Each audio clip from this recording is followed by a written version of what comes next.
Orthodox സഭയുടെ കൊച്ചി ഭദ്രാസന ബിഷപ്പിന്റെ വിവാദ വില്ല പദ്ധതിയിൽ കോടികൾ നിക്ഷേപിച്ച സഭാ വിശ്വാസികൾക്ക് പണം തിരികെ നൽകാൻ തീരുമാനം. പരാതിക്കാരനായ വ്യക്തിക്ക് 21 ലക്ഷം രൂപ മടക്കി നൽകി. സൂര്യാന്യൂസ് ഇംപാക്ട്. കൊച്ചിയിലെ സീപോർട്ട് എയർപോർട്ട് റോഡിൽ ന്യൂറോ ഓർത്തഡോക്സ് വില്ലേജ് എന്ന പേരിൽ സഭാവിശ്വാസികൾക്കായി വിഭാവനം ചെയ്ത വില്ലാ പദ്ധതിയിൽ പണം നിക്ഷേപിച്ചവർക്കാണ് പണം തിരികെ നൽകുവാൻ തീരുമാനമായത്.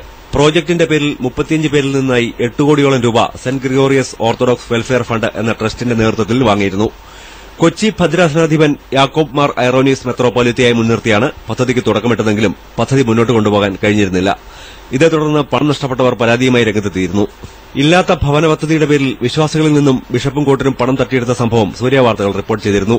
ഇതേ തുടർന്നാണ് സഭാ മേലധികാരികൾ ഇടപെട്ട് പരാതിക്കാരന് പണം നൽകുവാൻ തീരുമാനമായത്. സൂര്യന്യൂസിന്റെ റിപ്പോർട്ട് ചെയ്തതിന്റെ പ്രകാരം ട്രസ്റ്റ് സഭയുടെ നേതൃത്വം, കൊച്ചി ഭദ്രാസനത്തിന്റെ നേതൃത്വം ഏറ്റെടുത്ത് നിക്ഷേപകരുടെ എല്ലാവരുടെയും പൈസ കൊടുക്കുന്നു. എന്റെ ചെക്ക് പേഴ്സണലായിട്ട് എനിക്ക് സഭയുടെ കൊച്ചി ഭദ്രാസനത്തിന്റെ ട്രസ്റ്റിന്റെ സെക്രട്ടറി അച്ഛനും പ്രസാദ് അച്ഛനും കൂടി ഒന്നിച്ച് എന്റെ പൈസ പേഴ്സണലായിട്ട് തന്നു. ഇനിയുള്ള ബാക്കി നിക്ഷേപകരുടെയും പൈസ ചെക്ക് മുഖേന ഇവർ തന്നെ തിരികെ നൽകുന്നതാണ്.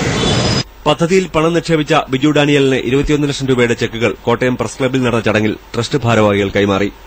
പദ്ധതി വിവാദമായ സാഹചര്യത്തിൽ മുഴുവൻ പരാതിക്കാർക്കും പണം തിരികെ നൽകുവാനും വില്ല പ്രോജക്ട് ഉപേക്ഷിക്കാനുമാണ് ട്രസ്റ്റിന്റെ തീരുമാനം.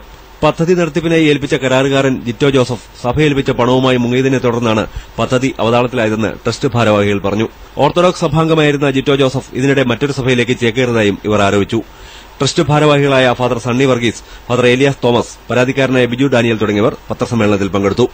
പി അനീഷ് കുമാർ, സൂര്യന്യൂസ്.